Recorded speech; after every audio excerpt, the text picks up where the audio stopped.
The Wood Shop is sponsored by these fine companies and viewers like you. Hi, I'm Carl Jacobson. This is the follow-up for the Jellyfish lamp I did Friday. I really like the way it came out. Sometimes I see things in my head and they just don't quite work out, but this one turned out better than I thought it was going to. I pretty much had to work through the whole process here. We were on a live hangout on, I believe, Monday or Tuesday when I was working on the head of it here. And my original plan was I was going to put the lights in the top. And I was going to use a technique. He just put up a video a couple weeks ago using bent lamination to make a pipe. And that's what I was going to do. And then I found this piece of acrylic, so I went with that. But that's what I was going to do, was run the lights up there and run them around there. And that's why you might notice in the video there's a little groove in the top there. And that's what that was for. It was going to be for the lights. And then as I was working through the whole process, I drilled down in here with a Forstner bit. That's why that's a little bit white. I was thinking about putting a light in up there too, but it just didn't work out, and so I went with the lights in the base. But I really think it gives a neat effect, look like water. I did have a question on why I didn't do off-center turning for the tentacles, and it was just to save wood. Out of the same piece, if I would have turned it, I got 4 of them out of it, and I just cut them out on the bandsaw, and it worked out pretty easy. And they sand really quick. I hit them with the orbital sander and then just finished them up on the lathe. And for the 4 pieces in the center, the ones that curl, so a piece like that is 8 inches by 1 inch, and I got 2 out of each one of those just by doing them on the lathe. And I just used the little air Dremel tool to cut them in half. So I just took the saw, put a score line all the way around it, and then used that tool. It took quite a while, but it was, I don't know, saved some wood. I only needed 2 of those little blocks to do all 4 of those. Other than that, I really like the way it came together. The heat gun, I don't know, I wasn't quite sure when I started doing it whether it was going to splinter or not, but I just went slow, heated it up, and it took about 20 minutes for it to cool back down after I brought the tool rest up to bend it, but it worked out nice. Never bent acrylic like that, but worked out fine. It really puts off a lot more light than I thought it would too. I'll turn the lights, I'll put another picture up, or let the video camera run for a second while the lights are off at the end here. But yeah, very happy with the way it came out, and definitely need to glue in that.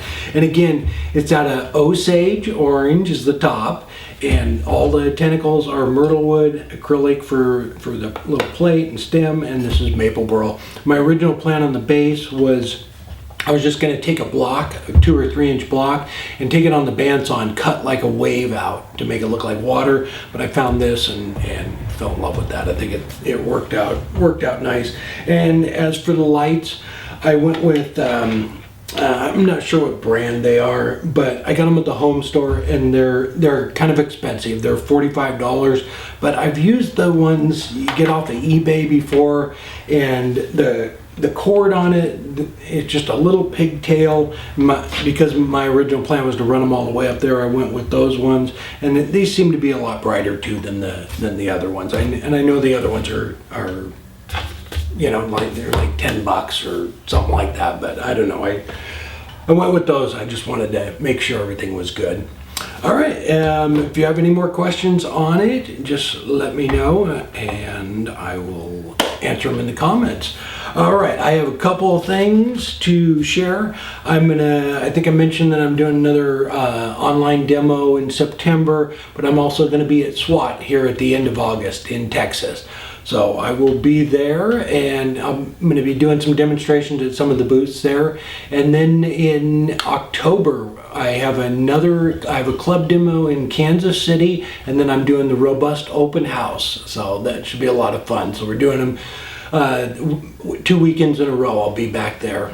And Robust, again, I think it's up on the website. He has the new lathes all up and running, and the new Scout, and they're working on a video, so that should be up soon too. If you have any questions about that, just email me, and the link will be at the end of the video.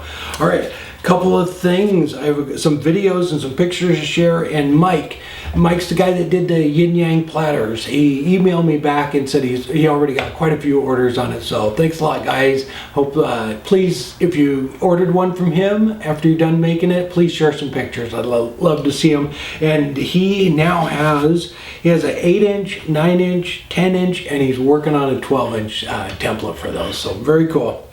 And I will put a link down below again to his website, and his email. I believe he has them up on his website now, so I'll put both those links down there. All right, the first video is from David. He turned this candle holder, very nice, and I'll put a link down below to his YouTube channel as well.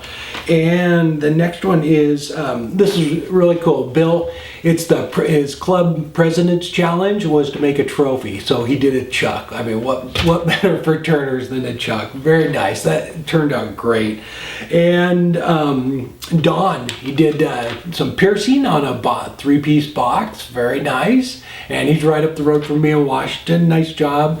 And the last one is from Nick. Again, he did some piercing on a box. And this one's a video. I'll put a link down below to his YouTube channel as well. Did a great job, Nick. I really appreciate the shout out too. All right. If this is your first time here, I have a new project video every Friday on my main channel. There'll be a link down below to that. Till next time, take care.